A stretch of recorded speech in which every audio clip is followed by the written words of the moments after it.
मतलब कि एक एक प्रतिष्ठित विद्वान कर्मठ यादव का बेटा जो वहां मार खा रहा है, वो तेजस्वी यादव के लिए कुछ नहीं। बताइए कि जो यादव लोग, जब मनीष कश्यप तेजस्वी यादव को पर्टिकुलरली नौवीं फेल कहे थे, उसके बाद मनीष कश्यप से जो है प्रशांत किशोर भी सीखे और वो भी नौवीं फेल कहे।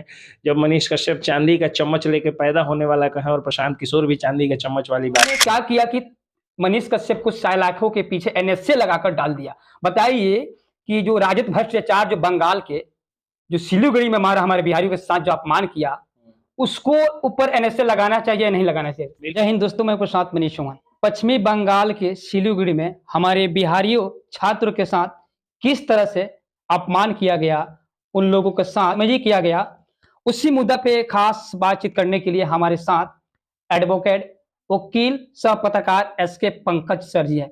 आइए इनसे जानने की कोशिश करूंगा। सबसे पहले सर स्वागत है। बहुत बहुत धन्यवाद मनीष चौहान जी कि आज आप आए हुए हैं। इस बारिश के मौसम में हथिया नक्षत्र की बारिश हो रही है और इतना आप जो है वो मंच बचा के अपने 4 व्हीलर से आए हुए हैं। पूरी टीम आपकी आई हुई है, आप लोगों का भी बहुत बहुत स्वागत है। सर, मैं चर्चा करना चाहूंगा गरीबों का मसीहा और गरीबों का नेता श्री लालू प्रसाद यादव सुपुत्र तेजस्वी यादव जी का ट्वीट। इस पे कल से लगभग ये घटना जो है बृहस्पतिवार को है, अभी तक कोई ट्वीट नहीं आया उन लोगों के द्वारा। ऐसे तमाम जो बिहार के नेता है, जो नेताओं है, उन लोगों के द्वारा कुछ ना कुछ ट्वीट करके जो है वो छात्रों के बारे में मांग किया गया। आप तेजस्वी यादव को लेकर क्या कहिएगा, जिस हिसाब से उनका अभी तक कोई ट्वीट नहीं आया है इस मुद्दा पर? तेजस्वी यादव जी का ट्वीट कैसे आ सकता है? ममता बनर्जी की सरकार है, इंडी गठबंधन में वो लोग हैं। अगर यही भाजपा शासित राज्यों में हुआ रहता तो उनके अंदर का बिहारी भी जग जाता, उनके अंदर का यादव भी जग जाता। अब बताइए कि जो यादव लोग, जब मनीष कश्यप तेजस्वी यादव को पर्टिकुलरली नौवीं फेल कहे थे, उसके बाद मनीष कश्यप से जो है प्रशांत किशोर भी सीखे और वो भी नौवीं फेल कहे। जब मनीष कश्यप चांदी का चम्मच लेके पैदा होने वाला कहे और प्रशांत किशोर भी चांदी का चम्मच वाली बात कह रहे हैं, तो जब प्रशांत किशोर और मनीष कश्यप ने कहा था, तो ये लोग क्या है कि कुछ लोग तो 99% जो यादव हैं वो इस बात को समझ रहे हैं कि ये लोग यादवों के नेता नहीं है, ये अपने पार्टी के नेता हैं। कोई नेता किसी जात का नहीं होता है। जब राजश्री जो हैं वो दूसरे जाति की हैं तो राज भोग रही हैं, और अपने जाति की लड़की ऐश्वर्या राय, उनको खून का आंसू जो परिवार लालू परिवार रुला दिया, तो अगर यादवों का ही ये लोग भला करता तो कम से कम उस एक लड़की का भला कर सकता था लोग। तो ये बात सब लोग समझ रहे थे, लेकिन जो 1-2% लोग जो हर जाति में मूर्ख होते हैं, वैसे ही कुछ मूर्ख लोग जो अपने को यादव समझ के और तेजस्वी यादव को यादव समझ के जो प्रशांत किशोर का या मनीष कश्यप का विरोध कर रहे थे, उनसे मैं आज पूछना चाहता हूं कि अंकित यादव तो यादव हैं, तो अंकित यादव के लिए आप लोग क्यों नहीं उतना जो है वो गुस्सा में आए, या आप लोग जो है अपने तेजस्वी यादव से कहें कि भाई एक यादव जो है उस तरह से मारा पीटा जा रहा है बंगाल की सरकार में, और बंगाल में आपके अलायंस की सरकार है, आप अलायंस तोड़ दीजिए, ट्वीट करके जो है ममता बनर्जी की सरकार की भर्त्सना कर दीजिए, आलोचना कर दीजिए, निंदा कर दीजिए, कुछ तो नहीं किया। मतलब कि एक प्रतिष्ठित विद्वान कर्मठ यादव का बेटा जो वहां मार खा रहा है, वो तेजस्वी यादव के लिए कुछ नहीं है, और खुद नौवीं फेल हैं, वो अपने को यादव का नेता बता रहे हैं। जबकि मुझे लगता है कि अगर यादवों का अभी वर्तमान में किसी को नेता माना जाना चाहिए तो मोहन यादव को माना चाहिए, डॉक्टर मोहन यादव को माना जाना चाहिए, क्योंकि भारत के सबसे विद्वान मुख्यमंत्री हैं, वो पीएचडी हैं, वो एमबीए हैं, वो एमए हैं, मतलब पीजी हैं, तो इतने विद्वान को माना जाना चाहिए। लेकिन नौवीं फेल करके भी अगर तेजस्वी यादव अपने को यादवों का नेता कहते हैं, तो फिर जब एक यादव लड़का पीटा जा रहा था, बेइज्जत किया जा रहा था, तो उन्होंने अब तक एक ट्वीट भी क्यों नहीं किया? इससे मैं ये नहीं कह रहा हूं कि बाकी जो यादव भाई हैं या जो बिहारी लोग हैं वो उग्र हो जाएं, या वो लोग जो है वो बहुत ज्यादा गुस्से में आ जाए। कुछ गुस्सा करने की जरूरत नहीं, सरकार अपना काम कर रही है, प्रशासन ने काम किया है। सुनने में आया है, अपुष्ट खबर एक है कि शायद अभियुक्त गिरफ्तार भी हो गया है, तो वो पुलिस प्रशासन तो अपना काम करे। बिहार पुलिस ने जवाब तलब भी किया है, ऐसा क्यों हो रहा है। बिहार सरकार के मंत्री ने भी, और बिहार सरकार के लोगों ने, सरकार के अंग ने भी, और कई सारे अंगों ने भी इस बात की आलोचना की है, निंदा की है। लेकिन तेजस्वी यादव अगर यादवों के हिमायती हैं, अगर यादवों का भला चाहते हैं, तो उनको ट्वीट करना चाहिए, उनको सवाल पूछना चाहिए, प्रेस कॉन्फ्रेंस करना चाहिए, जाना चाहिए पश्चिम बंगाल में, जाके आंदोलन करना चाहिए। अगर मनीष कश्यप को लगा कि हाँ मनीष कश्यप जो है वो बिहारी हैं, तो बिहारियों पर जब वो कथित रूप से अत्याचार की खबर जब सुने, उन्हीं के नेता अनिल यादव के जब फेसबुक और ट्विटर से जब आई ये बात, और कुछ जो है वो अखबारों ने जब छापा, तो वो खुद पहुंच गए थे। उसी तरह तेजस्वी यादव को खुद पहुंच जाना चाहिए बंगाल में कि भाई एक यादव को मारा जा रहा है, नहीं तो यादवों का वोट मांगने नहीं आएंगे तेजस्वी यादव। तो ये मुझे लगता है कि वैसे 1-2% यादव भाई जो जिनको लगता है कि तेजस्वी यादव यादवों का भला कर सकते हैं, तो वो एक है कि शत्रु चतुर भला बुर्बक हित न भला।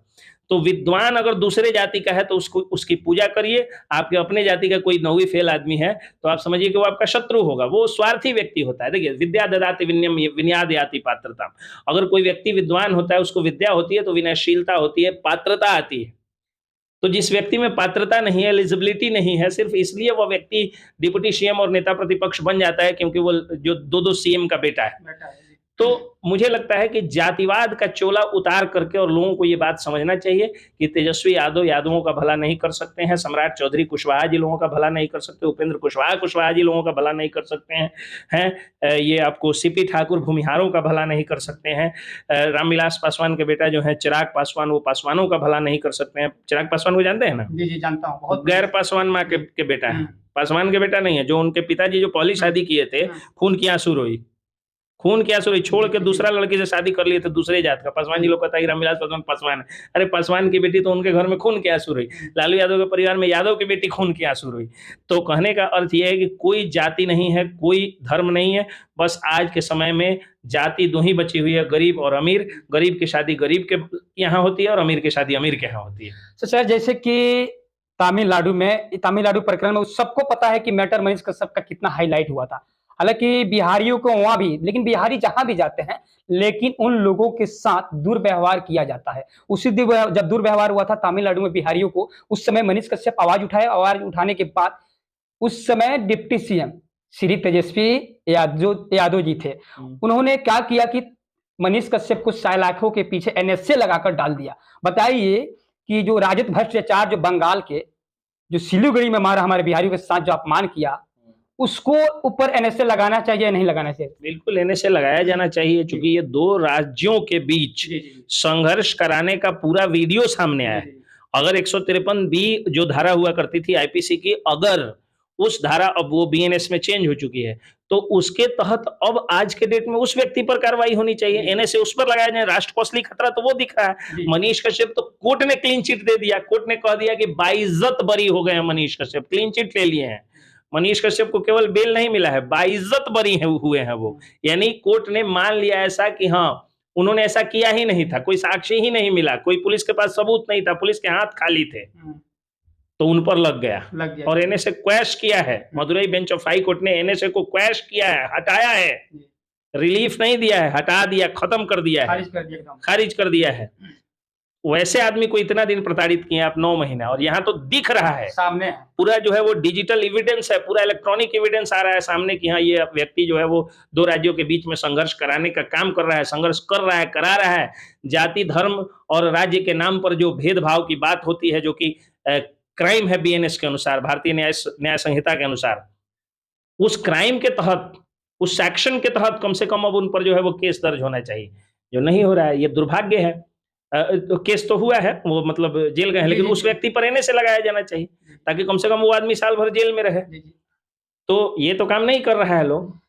देखिए सर, मैं आपसे एक और सवाल पूछना चाहता हूं। जैसे कि जिस हिसाब से हमारे बिहारियों को यानी हर एक जगह भी पीटा जाता है, लेकिन ऐसा आपको कहाँ गलती लग रहा है कि हम ऐसा बिहारी जो है मार खाते हैं? तो बताइए। देखिए, एक तो सबसे बड़ी बात है कि बिहारियों में बिहारीपन को लेकर के अपील नहीं है। मैं आपको, मुझे लगता है कि मैं पहला वीडियो मेकर हूँ, जर्नलिस्ट हूँ, मैं पहला पत्रकार हूँ जो जय हिंद जय बिहार कहना शुरू किया। उसके बाद अब आप लोग भी कहते हैं, जो भी मेरे छोटे भाई हैं, जो भी हमसे सीखते हैं, वो लोग कहते हैं। तो आखिर क्यों बाकी लोग नहीं कहते हैं? बाकी लोगों को भी तो कहना चाहिए। सिंघम फिल्म आती है तो उसमें हीरो डायलॉग मारता है, जय मराठा, मरता है ना। पंजाबी फिल्म आती है तो उसमें जो है वो, लेकिन यहाँ जय बिहार क्यों नहीं कहा जाता है? कारण क्या है कि हम बिहारियों को बिहारी होने पर पहले गर्व करना होगा। एक तो ये बात। दूसरी चीज, हमको जिसके लिए पीटा जाता है, हम उस मामले में तो कम से कम यूनाइटेड हो जाए।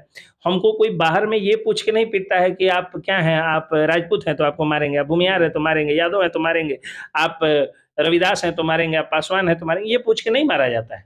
हमको मारा जाता है बिहारी पूछ करके, हमको मारा जाता है हिंदी भाषी और भोजपुरी भाषी पूछ करके। तो हम हिंदी की इज्जत करें, हम भोजपुरी की इज्जत करें, हम भोजपुरी पर गर्व करें, मगही अवधी पर गर्व करें, हम बज्जिका पर गर्व करें, मैथिली पर गर्व करें। और साथ साथ बिहारी होने पर गर्व करें। और जब हम वोट देने जाए तो बिहार का भला सोच करके वोट देने जाए, जात का भला देख करके नहीं वोट देने जाए। जात का भला सोच करके वोट देने के चक्कर में तो परिवारवादियों को हम लोग जिता देते हैं। जी जी जी। जब भी हम लोग ये सोचते हैं कि हाँ हम भूमिहार हैं, भूमिहार के नाम पर वोट दिया जाना चाहिए, तो हम लोग अखिलेश सिंह को जिता देते हैं, हम लोग जो है वो सीपी ठाकुर को जिता देते हैं। जब राजपूत के नाम पे वोट देने की बारी आती है तो राजीव प्रताप रूढ़ी और राधा मोहन सिंह को जिताते हैं। जब हमको पासवान के नाम पे वोट देने की बारी आती है तो रामविलास पासवान के बेटा को जिताते हैं। जब हमको कुशवाहा के नाम पे वोट देने की बारी आती है तो उपेंद्र कुशवाहा को जिताते हैं। लेकिन हमको बिहार के नाम पे वोट देना होगा। और मैं बार बार कहता हूँ, लोग नहीं मानते हैं, तो पिटाते आप ही नहीं, हम थोड़े जाके पिटा रहे हैं, हम तो अपना बिहार में बैठे हुए हैं। मैं बार बार कहता हूँ कि जिस दिन बिहार से जात पात खत्म हो जाएगा, बिहार सुधर जाएगा। बिहारियों में मेधा है, सबसे ज्यादा आईएएस, सबसे ज्यादा आईपीएस, सबसे ज्यादा आईएएस, सबसे ज्यादा पत्रकार, सबसे बढ़िया वकील, सबसे ज्यादा जो है वो बढ़िया एक्टर्स, हर सेक्टर में बिहारी अपना लोहा मना लेते हैं। लेकिन फिर भी आम बिहारी पीटे जाते हैं। कारण क्या है?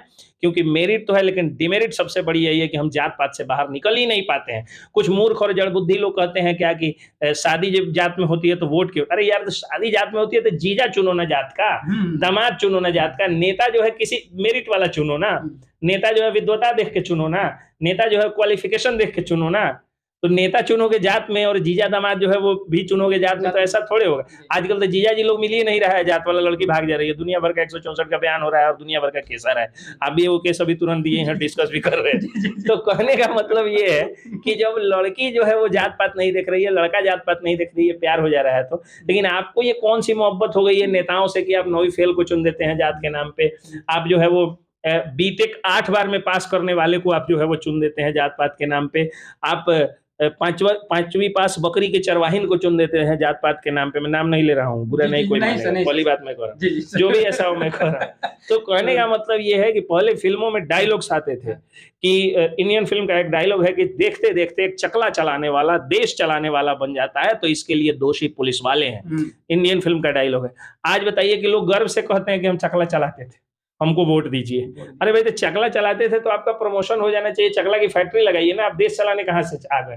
देश उसको चलाने दीजिए जो विद्वान है, जो पढ़ा लिखा है, जिसको प्रेस कॉन्फ्रेंस में जो है वो कहीं चीट पुर्जा नहीं देखना पड़े, जो जीडीपी का ग्रोथ को जो है वो डायरेक्ट जीडीपी नहीं बताए, मतलब सबसे ज्यादा जीडीपी है ये नहीं कह दे, तो जो इंफ्रास्ट्रक्चर नहीं कह दे। तेजस्वी यादव का याद है ना, इंफ्रास्ट्रक्चर कह रहे थे। जो इंफ्रास्ट्रक्चर को इंफ्रास्ट्रक्चर कहे, जो इंफ्रास्ट्रक्चर का स्पेलिंग बता सके, स्पेलिंग को स्पेलिंग कहे, स्पेलिंग नहीं कह दे। कहने का अर्थ ये है कि वैसे लोगों को आप चुनिए जिनके पास मेरिट है, सेलिब्रिटी के सेलिब्रिटी ना कहे। वो सब नहीं कहे, जो भाषण पढ़ने में जो है 17 बार जो है उलझे नहीं और जुराए नहीं, वैसे लोगों को अगर आप चुनिएगा तो बिहार का भला होगा। जात पर चुनिएगा तो बिहार का भला नहीं होगा।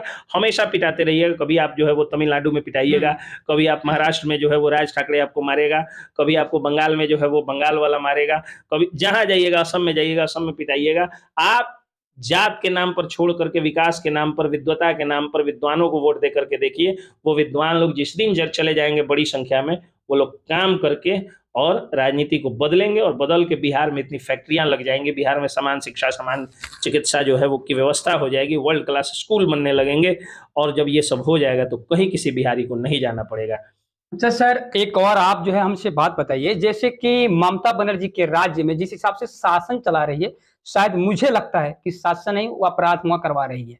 क्योंकि आरकेजी हॉस्पिटल में एक महिला डॉक्टर के साथ रेप करके मौत के घाट उतार दिया गया अपराधियों के द्वारा, और उतारने के बाद भी कुछ दिन तक ममता बनर्जी मौन थी, कुछ नहीं बोली थी, कोई ट्वीट तक भी नहीं की कि उस अपराधी को पकड़ा जाए, खंगाला जाए, आखिर ऐसा किया तो क्यों किया। और उसके बाद जो है बिहारियों के साथ ऐसा करके, लेकिन ये ममता बनर्जी कर क्या रही है, इस पे क्या कहिएगा सर आप? देखिए, एक तो वो बात पॉलिटिकल है, यहाँ बिहारी वाली बात है और तेजस्वी यादव की चुप्पी है, इसलिए मैं बोल दिया। दूसरा कि मुझे शिक्षा दीक्षा का वैल्यू भी बढ़ाना होता है। देखिए, मैं जब पहले बोलता था लोगों को कि आप बताइए कि शिक्षा दीक्षा, मतलब मैं कहता था कि जाहिलों को उतनी इज्जत मत दीजिए, केवल धन के आधार पर शिक्षितों को इज्जत दीजिए, तो कुछ लोग मुझे अपना दुश्मन मानते थे। लेकिन जो लोग मुझे अपना दोस्त माने, उन लोगों ने अपने बच्चों को पढ़ाया और सोचा कि मैं जाहिल हूँ तो क्या हुआ, मैं अपने बच्चे को पढ़ाऊंगा। आज उनके बच्चे विद्वान हो के आए, तो मुझे खुशी। और वो विद्वान इसलिए बनाए कि हाँ इनको जवाब देंगे कि हम जाहिल थे तो मेरा बच्चा पढ़ लिया, और उनका बच्चा पढ़ के जब आया तो जवाब देने के अलावा हमारा पैर छू के प्रणाम किया कि देखिए हम भैया अंकल हम आपको देख करके जो है वो कुछ बन गए। तो कहने का मतलब जब पॉजिटिवली इन चीजों को लीजिएगा, अगर कोई राजद समर्थक भी होंगे और मुझे देख रहे होंगे कि हाँ मैं प्रशांत किशोर की इस बात का समर्थन करता हूं कि वो 9वीं फेल हैं, 8वीं फेल हैं, या अगर मनीष कश्यप की इस बात का समर्थन करता हूं कि वो 9वीं फेल है, तो ये जान करके मुझे ट्रोल करने से अच्छा है कि आप अपने बच्चे को पढ़ाइए कि वो एमए पीएचडी कर जाए, वो ट्रिपल एमए कर जाए, वो बीटेक कर जाए, वो आईएएस आईपीएस बन जाए और बन करके और देश को चलाए, समाज को चलाए। सोचिए अगर आपका बच्चा, अगर यादव जी का बच्चा जो वो कहते हैं, अगर मान लीजिए मैं कह रहा हूँ कि तेजस्वी यादव 9वीं फेल है, उसका बात मत करिए, अब वो आप आके कहिएगा 9वीं फेल से क्या होता है, खाली डिग्री से नहीं ना होता है, आदमी के पास मेरिट होना चाहिए। तो आपका बच्चा सुन लिया तो उसके दिमाग में तो हो गया कि हम भी 9वीं फेल कर सकते हैं, खाली तेज होना चाहिए, और हर आदमी साइकोलॉजिकली खुद को तेज मानता है, तो इसलिए आपका बच्चा जाहिल होगा। लेकिन अगर आप ये कह दीजिएगा कि देखिए सही में सत्ता है, 2 मुख्यमंत्री है, खुद उप मुख्यमंत्री रहा बंदा, खुद नेता प्रतिपक्ष रहा, लेकिन पत्रकारों के द्वारा, वकीलों के द्वारा उसको 9वीं फेल कहा जाता है, तो मेरे बेटे तुम पढ़ो लिखो विद्वान बनो ताकि तुमको कल होकर के कोई नहीं कहे, तो आपका बच्चा पढ़ लेगा। इस चीज को पॉजिटिवली लेना है कि शिक्षा दीक्षा का महत्व हो। अगर मान लीजिए कि तेजस्वी यादव अनुकंपा की राजनीति लेकर के अगर बन गए हैं डिप्टी सीएम या नेता प्रतिपक्ष, तो वैसा व्यक्ति जिसको बाप की सत्ता मिल गई, बाप का मुकुट मिल गया, वो अहंकारी हो जाता है। अगर आप इस चीज को अपने बच्चे के सामने कहिएगा तो कम से कम आपका बच्चा जो होगा वो अपने बाप के रिटायर्ड होने का, मरने का इंतजार नहीं करेगा, बल्कि पढ़ के लिख करके मेहनत करके खुद के बदौलत अपनी पहचान बना लेगा। तो इसलिए मैंने ये सारी बातें कह दी, वरना मैं ममता बनर्जी के ऊपर, नरेंद्र मोदी के ऊपर टिप्पणी करने वाला कोई सेफोलॉजिस्ट नहीं हूं। लेकिन आपका जो सवाल है उसका सम्मान करते हुए मैं ये बता रहा हूं कि अगर ममता बनर्जी की सरकार गलत है तो मोदी जी को इस पर एक्शन लेना चाहिए। मोदी जी जो है उसको राष्ट्रपति शासन वहां लगवा दें, वो तो पावरफुल लीडर है, वर्ल्ड के सबसे ज्यादा पॉपुलर लीडर हैं, तो उनको जो है ये इस चीज पर सोचना होगा। रह गई बात ममता सरकार की, अब देखिए बिहार में ही जो सरकार है, चलिए आप कह रहे हैं कि डॉक्टर के साथ रेप हुआ, डॉक्टर के साथ रेप हुआ तो खबर दिखाने वाले किसी यूट्यूबर पर वहां कार्रवाई नहीं ना हुई, लेकिन बिहार में तो ममता बनर्जी की सरकार नहीं ही थी, तो एक साथ जो है 16 यूट्यूबर्स को जो है वो के ऊपर केस किया गया। अपने चंपारण के एक यूट्यूबर हैं जिन पर जो है 10 की मुकदमा में मैं बेल कराया, तब तक 13 की हो चुका है, अभी पता चला कल फोन किए थे 14वां भी हो चुका है। बताइए, तो ये जो फर्जी मुकदमे हो रहे हैं, किस सरकार को आप अच्छा कहिएगा, किसको बुरा कहिएगा? राजनीति हम इंसानों को ही फली है, गधों की कौम तो इन इंसानों से भी भली है। तो राजनीति जो है इतनी गंदी चीज है कि गधा भी जो है वो कम से कम अगर एक गधा आगे चलता है तो बाकी जो उसको फॉलो करता है। यहाँ तो स्थिति है कि इंसान जो है अपने कौम में भी, यानी इंसानों में भी जात खोज करके उसके पीछे चलना चाह रहे हैं। तो हम इंसानों को कम से कम खास करके बिहारियों को जात पात छोड़ना होगा, वरना देख लीजिए अंकित यादव पिटाया तो तेजस्वी यादव एक ट्वीट भी नहीं किया। चलिए, बाकी ये वीडियो आप सबको कैसा लगा? अगर बहुत बढ़िया लगा होगा तो आप सब ज़्यादा से ज़्यादा शेयर करेंगे। फिर मिलेंगे किसी दूसरे न्यूज़ के साथ, तब तक के लिए जय हिंद, जय बिहार।